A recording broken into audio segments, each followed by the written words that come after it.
أبدأ مع الأستاذ محمد الحطاب تحديدا، شو القصة في موضوع يوم السبت الإجازة؟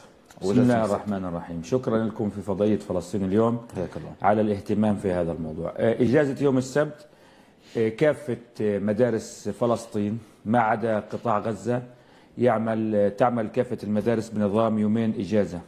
حتى مناطق وكالة الغوث الخمسة في الأردن وسوريا ولبنان والضفة الغربية يكون دوامها 5 أيام، على أن يكون سبت وجمعة إجازة. مدارس الضفة الغربية أيضا تعمل بنظام 5 أيام جمعة وسبت إجازة ما عدا قطاع غزة. الآن لماذا يوم السبت؟ نحن نعلو بالصوت بأن يوم السبت هو ضرورة ملحة لسلامة العملية التعليمية، لسلامة المعلم وصحته وتهيئته بالشكل يعني النفسي الجيد مع الإجازة أنت. بالضبط. إضافة إلى تهيئة الطالب، تهيئة الطالب نفسيا يعني وجود قط ما بين الاستمرار الدائم بشكل 5 أيام أو 6 أيام من المدرسة. نحن نعلو بهذا الأمر على أساس أنه نحن نطالب بإجازة السبت. نحن نجرب الآن عملية يعني الكم، يعني جربنا عملية الكم والحشو، وهذه العملية لم تنتج يعني النتائج الطيبة التي نحن نرجوها. في كل أنحاء العالم هناك يومين إجازة للمدارس. السيناريو المقترح نحن مثل باقي المدارس. هذا السيناريو سيكون له مردود، نعم سيكون له مردود، وبالتالي المردود سينعكس على العملية التعليمية التعلمية على كل الأطراف، على الأسرة، على الطالب، على المعلم، على كافة الجوانب ذات العلاقة في هذا الأمر. نعم. المردود الذي سيعود من تطبيق هذا الأمر نحن نقدره وفق تقديرنا بأنه سيكون تقدير موقف، تقدير جيد. نحن يعني عايشنا هذه التجربة التي كانت عام 2007 في مدارسنا، وإقرار الإجازة ليوم السبت نحن كنا نذهب بنشاط وفعالية وحيوية إلى الفصل. نعم. عالي يعني الهمة. الآن كانت هناك مبررات بأنه ال7 حصص واليوم الطويل والفترات. طيب نحن تركنا كافة الجهات 15 سنة لأن تجد مبرر لتطبيق هذا النظام، وكافة الجهات المعنية لم تطبق بحجة الظروف وبحجة الإمكانيات وبحجة عدد المدارس وبحجة الفترة الواحدة وبحجة النصاب وبحجة بالمعنى نحن سنحتاج أيضا كمان 15 سنة حتى كمان نطالب بالإجازة. نعم. الآن لا، طالما هناك يعني عدم تطبيق للإجازة وخلال الفترة التي تركت لجهات الاختصاص لأن توجد الحلول لتطبيق الإجازة، نحن وفق القانون يمنح الموظف يومين إجازة في الأسبوع، والحالة التعليمية تطالب بأن يكون للمعلم يومين في الأسبوع، والحالة التعليمية يومين في الأسبوع، المدرسة يومين في الأسبوع. نحن ندرك بأن يوم الجمعة هو يوم يعني أغلبه يعني يذهب إلى ما بين التسوق والشعائر الدينية، ويوم قصير بالمعنى، وهذا غير كافي لشحن الهمة وشحن الطاقات لدى الطالب والمدرس. وبالتالي ما المانع من أن نجرب هذا الأمر ومردوده على العملية التعليمية؟ نحن جربنا عملية الحشو وعملية الكم، خلونا نجرب عملية الكيف من خلال إجازة تعليمية تربوية تطبق بسيناريو معين. الآن نحن حشونا الطلاب 36 حصة. نعم. مردودها كان شو؟ كان هناك دراسة لوكالة الغوث قبل في بداية الفصل بتقول إنه الطالب أصبح لا يكتب في الإجابة. كان سابقا يكتب بعض طبعا هذه لها علاقة بكورونا. كان يكتب بعض الإجابات، الآن لا يكتب شيء. وبالتالي يعني الآن وصلنا إلى مرحلة لا، تعالوا نغير هالنظام، تعالوا نطبق شيء جديد، تعالوا نفكر بشيء يختلف عن القديم، ونخرج من عنق الزجاجة ونطرح شيء تربوي مفيد لكافة الجهات. تمام. هذا مهم الحديث فيه، وبدي اروح للدكتور محمود الحمديات ايضا في هذه الجزئية تحديدا. دكتور، هل توافق الاستاذ محمد الحطاب تحديدا في انه من حق الموظف ان المعلم يتحصل على يومين اجازة في الاسبوع، ولماذا ايضا؟ دكتور الحمديات تفضل. هل توافق الأستاذ محمد الحطاب على جزئية أنه من حق المعلم يومي إجازة؟ أولا تحية للأستاذ محمد الحطاب الأستاذ الوفي والمخلص وصديقي، وتحية لكم أيضا مرة نعتز بك أيضا. بسم الله الرحمن الرحيم. في البداية إجازة اليومين في الأسبوع هي إجازة موفقة ومريحة للطالب وللمعلم. نحن لا نبحث عن المعلم وحده ولا نبحث عن الطالب وحده، نبحث عن المعلم وعن الطالب، هما يعني أساس العملية التعليمية التعلمية. وضع العراقيل أمام إجازة اليومين لأننا عجزنا عن إيجاد حلول. نستطيع أن نطبق نظام ال5 أيام حتى مع نظام الفترتين. أنا لا أنكر أن نظام الفترتين يعيق الكثير من الأنشطة، يعيق الكثير من عمليات التعليم والتعلم، لكن هذا واقعنا. إذا كانت إجازة اليومين في الأسبوع فشلت في مرحلة من المراحل، فأعتقد أنها لم تكن مدروسة الدراسة الكافية. تمام. أعتقد لو درست دراسة كافية، لأن لها إيجابيات، وهي إيجاد وقت مستقطع وراحة للطالب. يوم الجمعة يوم قصير، لا يستطيع الطالب ولا المعلم أن يأخذ قسطا من الراحة. ما هو شو إذا كان هناك على الأقل فيما يتعلق بالطالب، شو نوع الراحة اللي بتطلبها الطالب تحديدا؟ ما هو الأهل بيقول لك هذا اليوم بيجلس فيه الطفل أو الطالب وبقعد يلعب. هنا الفيصل في الموضوع.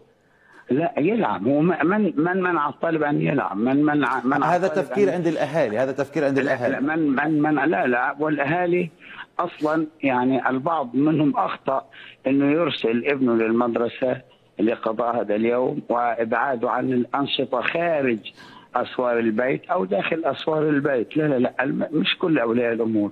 ولذلك انا اقترح ان تكون هناك دراسه وافيه وجلسه حواريه تضم القائمين على التعليم والقائمين والمعلمين وبعض المعلمين وبعض أولياء الأمور، ثم وضع الحدود والحلول المناسبة لتطبيق نظام ال5 أيام في الأسبوع، حتى نعرف إيجابيات. لها إيجابيات للطالب وللمعلم وللكل، خصوصا اختيار يوم السبت إنه إجازة تقريبا في جميع دوائر الحكومة في الضفة وقطاع غزة. تمام. دكتور ابقى معي في هذه الجزئية. سأذهب للدكتور أحمد المغاري، أيضا هو الآن معنا عبر الخط الهاتف، وسأخذ جزئية الأهالي أو أولياء الأمور تحديدا. دكتور أحمد المغاري، السلام عليكم، تحياتي. عليكم السلام ورحمة الله وبركاته. أهلا وسهلا فيكم. أهلا. فلسطين اليوم والقائمين عليها. حياك الله. كريم. أهلا ومرحبا بك. تحيات الأستاذ محمد الحطاب والدكتور محمود الحمديات، هما معنا في هذه الإطلالة. دكتور أحمد المغاري، تحديدا كأولياء أمور مثلا إذا أردنا أن نذهب إلى الأهالي، كيف يفكرون بيوم الإجازة الإضافي هذا؟ نعم، بسم الله الرحمن الرحيم. يعني في البداية دعني أؤكد لك على أهمية الأجازة وأهمية الأجازة بمفهومها الثقافي، وهي البعد تماما عن العملية التعليمية. يحتاج الطفل وخاصة طفل المرحلة الابتدائية يحتاج إلى تغيير أجواء حياة والتمسك بما يصطلح عليه بثقافة نهاية الأسبوع أو أجازة نهاية الأسبوع، حتى يعود مرة أخرى إلى الدراسة وإلى التعليم والعملية التعليمية بنشاط وبجد وبداية قوية، أفضل بكثير جدا من الاستمرار الذي يدعو أحيانا إلى الملل ويدعو أحيانا إلى الروتين بشكل أو بآخر.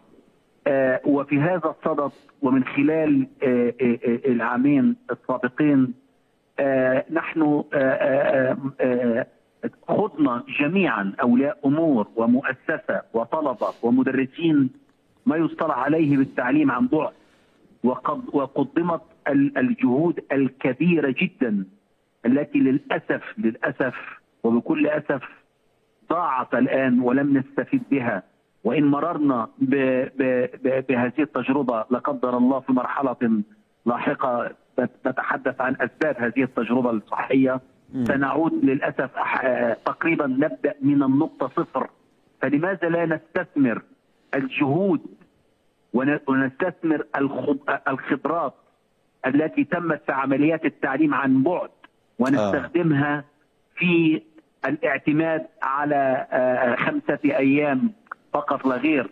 وكان هناك تجارب الاعتماد في العمليات التعليمية على 3 أيام، وأنا لا أدعو إلى 3 أيام، ولكن أنا أخذ الخبرة وأخذ الدرس المستفاد أنه هناك بالإمكانية تقليل عدد أيام الدراسة بطريقة أو أخرى. ولو نظرنا إلى التجارب العالمية والمدرسة في اليابان أو المدرسة في فنلندا، وهي الدولة المهمة أو الدولة يعني التي تقدم نموذج في التعليم، سنجد أن عدد أيام الدراسة أقل من 5 أيام، وخاصة بالنسبة للطفل في المرحلة الابتدائية، وعدد ساعات الدوام تصل إلى 3 ساعات أو ما يزيد عن ذلك. تمام. لنا أن نهتم بنظرية الكيف وليس الكم والعدد كما هو الحال، وليس الكم.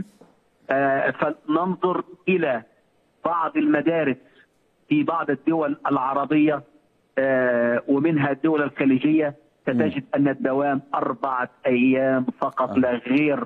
ولو تحدثت مع طالب في المرحلة الابتدائية والإعدادية ستجد له مهارات تعليمية وثقافية ولغوية في لغات مختلفة، وهذا إذانا بأن نحطم نظرية الكم ونبحث عن نظرية الكيف.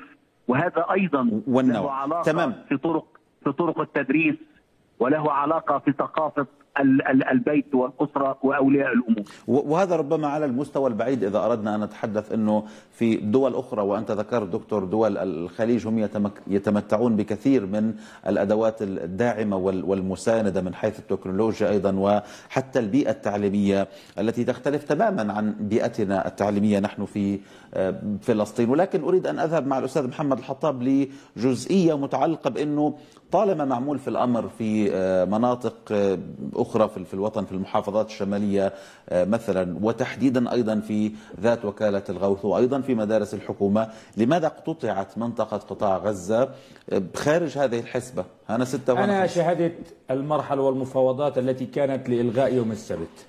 الكل نظر أولا المرحلة أو التجربة لم تعطى الوقت الكافي، طبقت فترة زمنية، فصلين دراسيين، والبعض أشهر السيوف على هذه التجربة ولم يبحث عن تطوير هذه التجربة أو الاستفادة أو على الأقل تقليص عدد يعني المشاكل التي برزت من تطبيق هذا الأمر. الكل يعني نادى بأعلى الصوت بأنه هناك 7 حصص للطلبة كثير، الطلبة صاروا يروحوا بعد المغرب، نظام الفترتين قتل. يا أخي الآن نظام الفترتين قتل هذا الأمر، ولا يعني لم يوجد في هذا الموضوع. طب دعونا نبحث عن حل عن نظام الفترتين، طالما أن نظام الفترتين أمر واقع لا يمكن خلال 10 سنين في هذا المنحنى الذي ننحى فيه، منحنى بناء عدد المدارس، أن نصل إلى أنه كل مدارسنا فترة واحدة. في الضفة الغربية صحيح كان هناك مشكلة أنه كان في نقص معين، 10 مدارس 12 مدرسة حتى تصبح كافة المدارس فترة واحدة، وتم بناء هذه المدارس وانتهت الأمر. نعم. الآن في قطاع غزة هناك حوالي 750 مدرسة ما بين الحكومة والوكالة، حوالي 400 منهم بيشتغلوا بنظام الفترتين. الآن هل نستطيع أن نبني احنا 400 مدرسة خلال سنة أو سنتين أو 3 أو 4؟ لا نستطيع أن نبني بهذه المعطيات المتوفرة. طب والحل؟ الحل دعونا نبحث عن حل. نروح طب لدقائق الحصة الواحدة. أنا الحل سيأتي الحل عندما يعني يكون هناك قرار لدى الجهات المتنفذة أن نبحث عن حل وتقتنع بهذا الأمر. لابد أن ننظر إلى المدرسة أنها ليست سجن لوضع الأطفال أو الأبناء فترة 5 ساعات يوميا، ولا المدرسين بالضبط. يعني أنا كمدرس في العمل، نشاطي عندما أكون عندي إجازة يومين في الأسبوع غير نشاطي عندما يكون يوم. الآن خلال الأسبوع لما نحن مثلا أجزنا السبت والأحد نتيجة الظروف، هل ذهبنا إلى العمل بنفس الفاعلية والدفعية التي كانت فعلا؟ اختلفت، وبالتالي الأداء في الصف. إذا نحن إذا أردنا أن نبحث عن جودة في التعليم، إذا أردنا أن نبحث عن ثمار تمام، دعونا نطبق هذا الأمر. فترتين يا سيدي، يعني هو الطالب الآن في زيادة عدد حصص معينة أو شيء معين، إنه في هذه الحصة سيكون عنده يعني هذه هي الحصة أو الوقت الذي سينال فيه الطالب الثمرة المعرفية الكبرى. هناك سيناريوهات أنا أعتقد هذا المجال في هذا الوقت لا يتسع إنه نناقشها وندخل في التفاصيل، لكن من ناحية المبدأ دعونا. الدكتور الحمضيات الدكتور محمود هو رئيس برنامج التعليم في وكالة الغوث، وعايش هذه الفترة عندما طبقت لأنه كان رئيس البرنامج. الآن الدكتور محمود يقول بأنه يعني إحنا الفترة ما أعطيناهاش وقت، وهذا كلام مهم جدا جدا أن نبنيه، وبالتالي نظام الفترتين ليس العائق، وبالتالي نوجد الحلول من خلال أنه إحنا بدنا نريح الطالب ونريح المعلم. إراحة الطالب وراحة المعلم ستؤدي إلى ثمار. طبقوها يا عمي سنة سنتين ثلاثة، إذا لقيتوا الأمر غير هيك يا عمي رجعونا للنظام القديم. ما هي الكورونا دمرتنا في السنتين، والآن نحن نعالج وضع الكورونا في هذا الأمر. ما المانع من أن نبحث شيء سيعود بالفائدة على الجميع؟ تمام، هذا مهم جدا. طيب، في جهة التطبيق والبحث عن حلول، دكتور محمود الحمضيات تحديدا وأنت خبير في هذا المجال أيضا، قصة أنه يلغى يوم السبت ويتم إقراره أنه إجازة، هذا الأمر سيتم وضع حصص يوم السبت موزع على باقي أيام الأسبوع. مثلا الطلاب اللي في الفترة الصباحية كانوا يروحوا 11:15 و11:30 وما شابه، حيروحوا تقريبا 12:30 و1 إلى ربع. تمام، هذا الأمر أيضا سيذهب إلى الفترة المسائية، انه الناس يعني في طلاب حيروحوا الدنيا بتليل زي ما بيحكوها، يعني والدنيا ليل او بعد المغرب بشوي، هذا بالكلام اللي بيعرفوه الاهالي. طيب الان هذا التطبيق ايضا لن يكون جيد وفق نظر القائمين على التربية والتعليم. طيب شو الحل الامثل اذا برايك؟ إذا سمحت لي تعطيني الوقت، أنت صادرت حقي في الحديث وانقطعت قطع، أنا أرجو أنك تعطيني الحق والوقت الكافي لتوضيح بعض الأمور إذا تكرمت. تمام، ولكن أيضا في وقت البرنامج دكتور تفضل. شكرا، ماشي. أنا سأضع يعني اقتراحات ومقترحات. أولا أنا طلبت أن يعقد ورشة عمل أو حوارية لنقاش هذا الأمر ووضع الحلول، وأعتقد أن القائمين على التعليم والمعلمين والمهتمين والمختصين وبعض أولياء الأمور سيجدون الحل. لكنني أبدأ بالحديث. هذه منظومة، لا يمكن استيراد منظومة من الخارج، من اليابان أو من فنلندا وهي أرقى دول العالم في التعليم، إنه أنا أطبقها في قطاع غزة أو في فلسطين. لكني ممكن أغير في منظومتي وفي بنيتي العقلية. 5 أيام أعتقد أنها قد تكون كافية لتعلم التلاميذ وممارسة الأنشطة. وأحذر أن يوم السبت يجب أن تكون المدرسة مفتوحة حتى لو إجازة للطلاب لممارسة الأنشطة. هذا المعمول في كل دول العالم وحتى في الضفة الغربية. صحيح أن لدينا عائق كبير، ليس كما تحدث الأستاذ محمد أبو العبد الحطاب انه في 10، لا، هي على مدار سنوات طويله لن نستطيع ان نتغلب على نظام الفترتين، لانه مش نبني 400 مدرسه مع في زياده طبيعيه للسكان 3% تقريبا و3% في الطلاب. كل ما كان عندنا 350 400 مدرسه، السنه اللي وراها بدنا 450 500 وهكذا دواليك. لابد ان نبحث عن حل. هل يمكن تطبيق هذا النظام؟ نعم. الامر لا يتعلق بعدد الأيام، ولكنه يتعلق باستثمار الوقت. إذا تغيرت البنية العقلية لنا بأننا لا نعد دقائق ولكننا نعد أنشطة ونعد فعاليات وأن أستثمر الوقت، إذا تغلبنا على قضية 45 دقيقة ممكن أن تكون الحصة الواحدة 40 دقيقة ويترك الطالب المدرسة في الفترة المسائية كما يتركها اليوم. يعني 4:30 4:30 ل 5 4:15 ممكن يغادر المدرسة. ثم إذا العام الدراسي ممكن أزيده أسبوع أو أسبوعين في البداية والنهاية. هذه إحدى الحلول 40 دقيقة في الحصة في الفترة الشتوية أو في فصل الشتاء، و45 قد تكون في بداية العام الدراسي مع فترة الصيف. ممكن أن نتغلب عليه ونعمل 5 أيام في الأسبوع بدلا من 4 أيام. لكن أحذر أن يستثمر المعلم 40 دقيقة ويقلص عدد الطلاب في الصف إلى 40 كحد أعلى. لماذا 40؟ كل طالب يطلع له دقيقة. إنما يكون عدد الصف 45 و50 وأكثر من 50، وبالتالي لا يستطيع أن يمارس الطالب حقه في هذه الدقيقة. بيطلعلوش دقيقة، بيطلع له دقيقة إلا ربع. أنا تمام. بقترح انه تعقد جلسه حواريه للمناقشه من جميع الاطراف، ثم يتخذ القرار المناسب والتجريب، لان اساس التربيه التجريب. لماذا يومين؟ لان اليومين يمكن ان تعطي الطالب فرصه للتحاور مع اسرته والحياه الاجتماعيه في البيت. انا اعتقد ان يوم الجمعه غير كافي، لانه دائما اولياء الامور في يوم الجمعه في مناسبات بياخذوها ويغيبون على البيت، ويبقى الطالب بعيدا عن اسرته.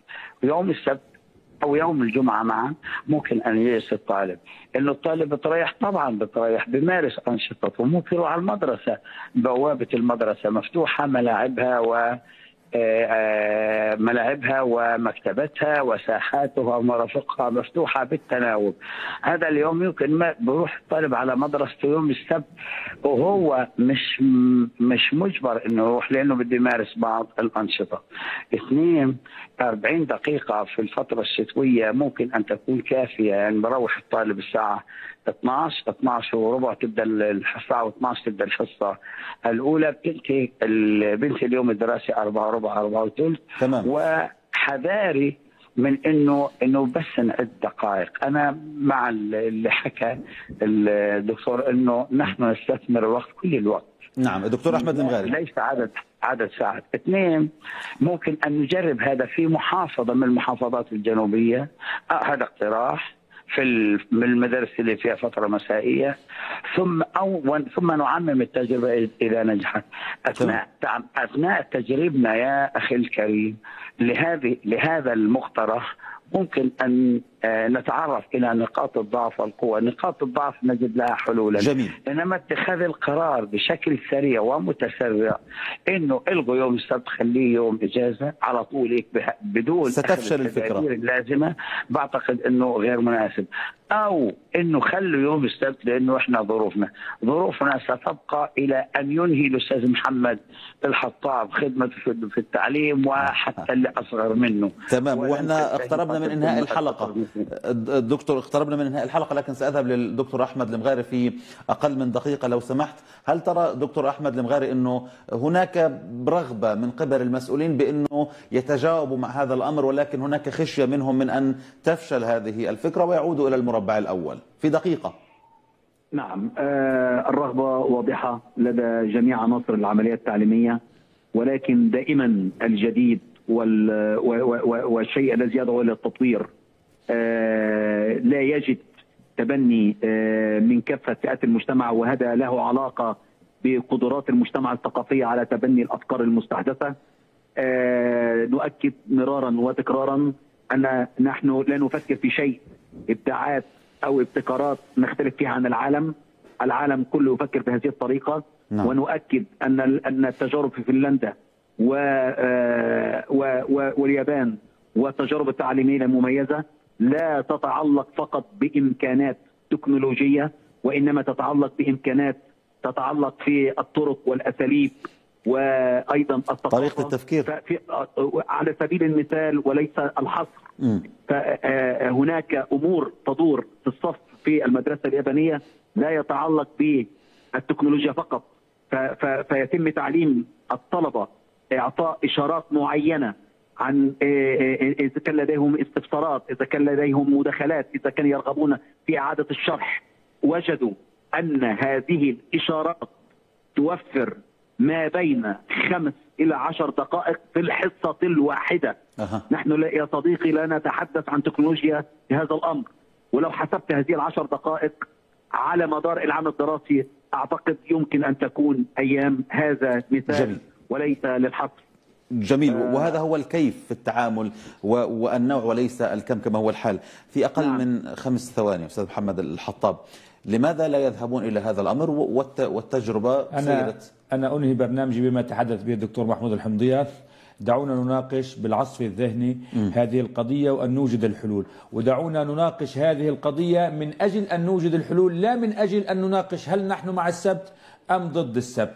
نجد الحلول لهذه المدرسة ولتطبق، ومن ثم دعونا أيضا نقيس المردود التربوي والثقافي والتعليمي على كافة الجوانب في هذا الموضوع. أنا على ثقة بأن المردودات ستكون إيجابية على كافة الجوانب المتعلقة بالعملية التعليمية التعلمية وفي المدارس، وهذا سيكون مفيد ونافع للمعسيرة التعليمية إن شاء الله. لتلقى هذه الكرة في ملعب المسؤولين عن وزارة التربية والتعليم بإقرار هذا الأمر من عدمه، أو حتى الاستماع إلى هذه الأصوات التي تنادي بهذه الفكرة التي تريح وتعطي دما جديدا. شكرا جزيلا لك الأستاذ محمد الحطاب المختص في الشأن التربوي أيضا وشؤون التعليم. شكرا جزيلا لك أيضا الدكتور محمود الحمضيات الأكاديمي والخبير في شؤون التعليم. شكرا جزيلا لك. كما الشكر موصول للدكتور أحمد المغاري الأكاديمي أيضا وكان يتحدث عن أولياء الأمور. شكرا جزيلا لكم جميعا ضيوفي الكرام. أنتم مشاهدينا الكرام تقبلوا تحيات طاقم البرنامج. السلام عليكم. نورت.